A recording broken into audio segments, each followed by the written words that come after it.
4 बांस 24 गज अंगुल अष्ट प्रमाण, ता ऊपर सुल्तान है मत चूके चौहान। ये प्रसिद्ध दोहा दिल्ली के सम्राट पृथ्वीराज चौहान के राज दरबारी यहाँ राज कवि चंद्रबरदाई के द्वारा बोला गया था। उस समय की बात है जब 1191 ईस्वी के अंदर तराइन का पहला युद्ध होता है। उस युद्ध के अंदर पृथ्वीराज चौहान ने मोहम्मद गौरी को हरा दिया था, लेकिन उसी के जस्ट एक साल बाद 1192 ईस्वी में तराइन का दूसरा युद्ध होता है और उस युद्ध के अंदर मोहम्मद गौरी जो है वो विजयी होता है और पृथ्वीराज चौहान को यहाँ से बंदी बना करके अफगानिस्तान लेकर जाता है। और वहाँ पे पृथ्वीराज चौहान की दोनों आंखें जो है वे फोड़ दी जाती है, उन्हें काफ़ी यातनाएं दी जाती है। लेकिन कहते हैं कि पृथ्वीराज चौहान को वहाँ पे इस्लाम ग्रहण करने के लिए कहा गया, लेकिन उन्होंने इस्लाम ग्रहण नहीं किया और इसी बाबत में उन्होंने उसकी दोनों आंखें फोड़ दी और उन्हें काफ़ी प्रताड़ित किया, उन्हें काफ़ी यातनाएं दी। लेकिन फिर भी पृथ्वीराज जो है वो अपनी जो मन की भावना थी उस पर अडिग थे और वो एक हिंदू राजा के रूप में वहाँ पे अपनी पूरी ताकत के साथ में उनकी यातनाओं का सामना कर रहे थे। ठीक है, और चंद्रबरदाई भी उनके साथ में ही वहाँ पे उस जेल के अंदर बंदी बनाए हुए थे, दोनों साथ में ही रहते रहते वहाँ पे। और फिर एक दिन क्या हुआ कि वहाँ पे अफगानिस्तान के अंदर मोहम्मद गौरी ने एक प्रतियोगिता का आयोजन करवाया, तीरंदाजी प्रतियोगिता, मतलब तीर चलाने का। ठीक है, ऐसी प्रतियोगिता रखी और उस प्रतियोगिता के अंदर पृथ्वीराज चौहान ने भी हिस्सा लिया। उनकी आंखें फोड़ी हुई थी मगर फिर भी वो उस प्रतियोगिता में शामिल हुए और उस प्रतियोगिता के अंदर देखने के लिए जो मोहम्मद गौरी है वो भी वहाँ पे मौजूद था। अब देखिए, तीरंदाजी प्रतियोगिता में क्या होता है, तीर चलाना पड़ता है। ठीक है, धनुष होता है, धनुष बाण वो चलते हैं उसमें। और पृथ्वीराज चौहान जो एक महान धनुर्धर थे, मतलब वो शब्द भेदी बाण चलाने में माहिर थे पृथ्वीराज चौहान।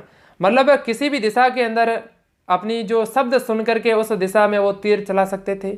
अगर कोई दिशा से आवाज़ आ रही है तो उस आवाज़ की तरफ भी तीर चला सकते थे, एकदम सटीक निशाना उनका लगता था।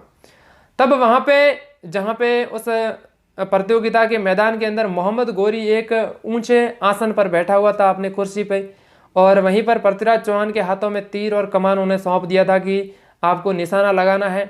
वहाँ पे कोई निशाने की चीज़ रही होगी, कहते हैं कि वहाँ पे जो एक लोहे का तवा आता है, नहीं लोहे का तवा, वो लगाया हुआ था और उस पर निशाना मारना था। तो वहाँ पे चंद्रबरदाई भी साथ में था। अब चंद्रबरदाई की आंखें फोड़ी हुई नहीं थी, वो सब देख रहा था। और चंद्रबरदाई क्या है, कवि था, तो वो एक बहुत ही चालाक और होशियार थे। उन्होंने दोहा बोला, उन्हें पता था कि पृथ्वीराज चौहान जो है वो शब्द भेदी, शब्दों को सुनकर अपने मन में ध्यान लगाकर उस दिशा में बाण चला सकते थे। तब जहाँ पे मोहम्मद गौरी बैठा था उस स्थान का चंद्रबरदाई ने माप बताया पृथ्वीराज चौहान को कि 4 बांस 24 गज अंगुल अष्ट प्रमाण, ता ऊपर सुल्तान है मत चूके चौहान। मतलब कि बादशाह जो है, मुगल बादशाह, अरे ये मोहम्मद गौरी, वो यहाँ से कितनी दूरी पर बैठा है, कितनी ऊंचाई पर बैठा है, उसका माप बता दिया। मतलब 4 बांस 24 गज अंगुल अष्ट प्रमाण, ता ऊपर सुल्तान है मत चूके चौहान। मतलब कि वहाँ पे सुल्तान बैठा है, अपना दुश्मन बैठा है और तुम चूकना मत चौहान।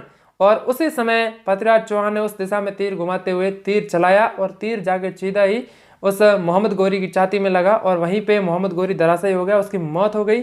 और कहते हैं कि पृथ्वीराज चौहान और चंद्रबरदाई ने आपस में वहीं पर आत्महत्या कर ली। मतलब एक दूसरे को छुरा मार दिया, उनके पास में तलवारें होंगी या कोई छुरा होगा या उन्होंने कैसे भी करके व्यवस्था करी होगी मरने के लिए, और दोनों ने एक दूसरे का गला काट दिया या एक दूसरे के शरीर के अंदर छुरा मार दिया और दोनों ने आत्महत्या कर ली और मोहम्मद गौरी की वहाँ पे मौत हो जाती है। तो ये दोहा जो है चंद्रबरदाई के द्वारा कहा गया था, जो कि पृथ्वीराज चौहान के दरबारी कवि थे। 4 बांस 24 गज अंगुल अष्ट प्रमाण, ता ऊपर सुल्तान है मत चूके चौहान। धन्यवाद साहब।